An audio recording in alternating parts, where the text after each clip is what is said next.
रिया एक साधारण परिवार की बेटी अपनी खूबसूरती और तीक्ष्ण बुद्धि के कारण हमेशा लोगों की नजरों में रहती थी। कॉलेज में कुछ लड़के तो उसके पीछे दीवाने थे, यानी कि कुछ लड़कियां उससे जलती थीं। रिया की सौतेली माँ भी उससे नफरत करती थी। मीना चाहती थी कि रिया कभी आगे न बढ़ सके। हर रोज रिया नई चुनौतियों का सामना करती थी। कुछ लड़के उससे गलत तरीके से छूने की कोशिश करते, तो कुछ लड़कियां उसके बारे में अफवाहें फैलातीं। मीना भी हर मौके पर उसे ताने मारती और नीचा दिखाने की कोशिश करती। लेकिन रिया ने कभी हार नहीं मानी। उसने अपनी पढ़ाई पर ध्यान केंद्रित रखा और हर मुश्किल का डटकर सामना किया। वो जानती थी कि उसकी सफलता ही उन लोगों को जवाब देगी। रिया बचपन से ही आईएएस बनना चाहती थी, पर लोग उसके सपनों की बात सुनकर उसका मजाक उड़ाते थे। ग्रेजुएशन करने के बाद रिया ने आईएएस करने के अलावा कुछ सोचा ही नहीं और वो उसकी तैयारियों में लग गई। रिया ने आईएएस की तैयारी में बहुत मेहनत की। उसने दिन रात पढ़ाई की और हर संभव कोशिश की, लेकिन पहली बार में उसे सफलता नहीं मिली। रिया को थोड़ी निराशा हुई, लेकिन उसने हार नहीं मानी। उसने अपनी गलतियों से सीखा और फिर से तैयारी शुरू कर दी। दूसरी बार रिया ने और भी कड़ी मेहनत की। उसने अपनी कमजोरियों पर काम किया और अपनी तैयारी में और भी सुधार किए। इस बार रिया पूरी तरह से तैयार थी। 1 साल बाद रिया ने फिर से आईएएस की परीक्षा दी। परीक्षा खत्म होने के बाद रिया को थोड़ी घबराहट हुई, लेकिन उसने हिम्मत नहीं हारी और परिणाम का इंतजार करने लगी। कुछ महीनों बाद परिणाम आ गए। इस बार भी रिया सफल नहीं हुई। इस बार इंटरव्यू के बाद भी सफलता नहीं मिली। रिया टूट चुकी थी। सौतेली माँ बहुत खुश थी। अपने हर परिचित से कह रही थी, आईएएस बनना इतना आसान होता तो कहना ही क्या था। ये पढ़ाई करती नहीं थी, रात में जाग जाग कर आशिकों से प्रेम की पींगे लद्दहाती थी। रिया का रो रो कर बुरा हाल था। वो असफलता से उतनी आहत नहीं थी जितना इन सब तानों से आहत थी। एक दिन रिया अपने कमरे में बैठकर भविष्य के बारे में सोच रही थी। उसी समय उसके पापा आए। पापा ने सर पर हाथ रखकर कहा, मुझे सब पता है। तुम गलत नहीं हो बेटा, बस हार मत मानो। तुम वो मत करो जो सब चाह रहे। तुम वो करो जो तुम चाह रही। हार कर बैठ जाना असफलता है। लद्दाहते रहना असफलता की निशानी नहीं है। इसलिए लद्दाहते रहो, फिर से प्रयास करो। रिया अपने पापा को रिया को पापा ने कहा, बेटा मुझे माफ करना, मैंने दूसरी शादी की और तुम्हें इतना कष्ट हुआ। बाप बेटी गले मिलकर रो रहे थे। उन्होंने कहा, बेटा वचन दे, तुम हार नहीं मानोगी। रिया ने पापा के हाथ पर हाथ रखकर मुस्कुराते हुए कहा, आई प्रॉमिस। रिया को जीवन की एक संजीवनी मिल चुकी थी। रिया अब दुगने उत्साह से एग्जाम की तैयारी में लग गई। इस बार प्रीलिम्स के पहले रिया ज्यादा रिलैक्स्ड थी। परीक्षा कक्ष में खुद को ज्यादा सजग और सहज महसूस कर रही थी। परीक्षा देने के बाद लग चुका था, प्रीलिम्स हो जाएगा। अब बारी मेंस की थी। रिया इस बार ज्यादा से ज्यादा आंसर राइटिंग की प्रैक्टिस करना चाह रही थी। काफी आंसर राइटिंग की प्रैक्टिस के बाद अब रिया ज्यादा कॉन्फिडेंट थी। प्रीलिम्स का रिजल्ट आ गया। रिजल्ट मनोनुकूल हुआ। अब मेंस की बारी थी। रिया इस बार कोई चूक नहीं चाह रही थी। फाइनली वो दिन आ गया और अब मेंस शुरू हो गए। आज रिया का पेपर खत्म हुआ। रिया का मेंस खत्म हो चुका था। वो अब इंटरव्यू की ज्यादा से ज्यादा प्रैक्टिस करना चाहती थी। पिछली बार यहीं वो चूक गई थी। महीना गुजर चुका था।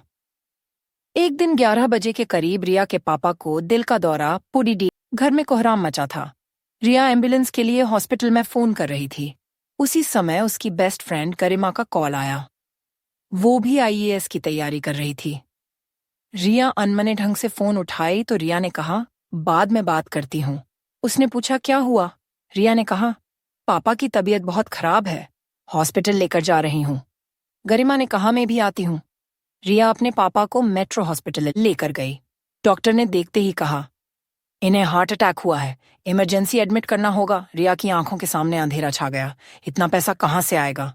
रिया के फोन की घंटी फिर बजी। इस बार गरिमा फिर से फोन कर रही थी। रिया झल्लाने वाली थी कि बार बार कॉल क्यों कर रही। तभी दूसरे साइड से गरिमा ने कहा, रुक, मैंने तुम्हें देख लिया। मैं भी हॉस्पिटल आ गई हूँ। गरिमा को रिया की फाइनेंशियल कंडीशन पता थी। गरिमा ने कहा, अंकल को जल्दी से इमरजेंसी में एडमिट कराओ। रिया हताश गरिमा को देख रही। गरिमा ने कहा, अरे तुम्हारा पैसा मेरे पास था, मैं ले आई। ये लो, अपनी पहली किस्त के 2 लाख रुपए। इससे पहले कि रिया कुछ कहती, गरिमा ने पेमेंट काउंटर पर जाकर 1 लाख जमा करा दिए। अब रिया के पापा इमरजेंसी में एडमिट हो चुके थे। गरिमा ने रिया से कहा, जो हमें करना था हम लोगों ने किया। अब भगवान से प्रार्थना करो और डॉक्टर पर भरोसा करो, सब अच्छा होगा। रिया कुछ पूछना चाह रही थी। गरिमा ने बचे 1 लाख उसकी हाथ में देते हुए कहा, ये तुमने जो 3 साल मुझे पढ़ाया है उसकी फीस है। अरे मैंने तुम्हें कॉल किया था ये बताने के लिए हम दोनों आईएएस मैंस पास कर गए हैं। रिया गरिमा से लिपटकर रोने लगी। मीना की तेज आवाज रिया के कानों में आई, अपने पापा के पास क्यों नहीं हो? इससे पहले कि रिया कुछ बोल पाती, गरिमा ने कहा, आंटी वहां किसी की जरूरत नहीं, डॉक्टर ने बाहर बैठने को कहा है। सा सब बह गए। कुछ दिनों के बाद रिया के पापा हॉस्पिटल से घर लौट आए। अब रिया फिर से इंटरव्यू की तैयारी में गरिमा के साथ लग गई। इंटरव्यू हुआ, दोनों ने अच्छे से इंटरव्यू दिया। रिजल्ट का इंतजार सारे आईएएस की तैयारी करने वाले कर रहे थे और रिया अपनी जिंदगी में लगी थी। एक दिन शाम को गरिमा का कॉल आया, वो रोने लगी। वो कुछ बोल नहीं पा रही थी। रिया घबरा गई। घबरा गई। गरिमा चाहकर भी बोल नहीं पा रही थी। सिर्फ टीवी सुनाई दिया रिया को। रिया भागकर टीवी खोली, न्यूज लगाया तो वो भी फफक रोने लगी। टीवी पर इस बार के आईएएस टॉपर का नाम आ रहा था। रिया ने टॉप किया था। खुद को संभालने के बाद रिया ने गरिमा को कॉल किया तो गरिमा ने रोते हुए कहा, गेट खोल, मैं गेट पर हूं। हाथ में मिठाई का डब्बा लिए गरिमा ने कहा, तुम टॉप की और मैं भी सफल हो गई। मुझे 11वीं रैंक आई है, रिया ने कहा। हाँ मैंने देखा। रिया के पापा पीछे खड़े दले होकर दोनों की बात सुन रहे थे। उनकी आंखों से आंसू की अविरल धारा बह रही थी। अपने पापा को देखकर रिया लिपट गई और कहा, मैं जीत गई पापा, मैंने आईएएस टॉप कर लिया है। उसके सर पर हाथ रखकर उसके पापा ने कहा, बेटा आज मैं भी जीत गया।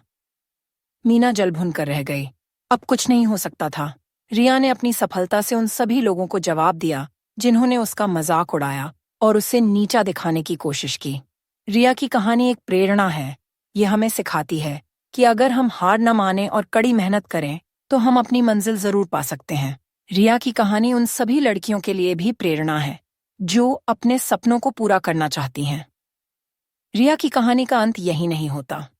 आईएएस बनने के बाद रिया ने एक ईमानदार और कुशल अधिकारी बनकर समाज की सेवा की। उसने कई महत्वपूर्ण पदों पर कार्य किया और गरीबों और वंचितों के उत्थान के लिए काम किया। रिया एक प्रेरणादायी व्यक्तित्व बन गईं और उन्होंने लाखों लोगों को प्रेरित किया।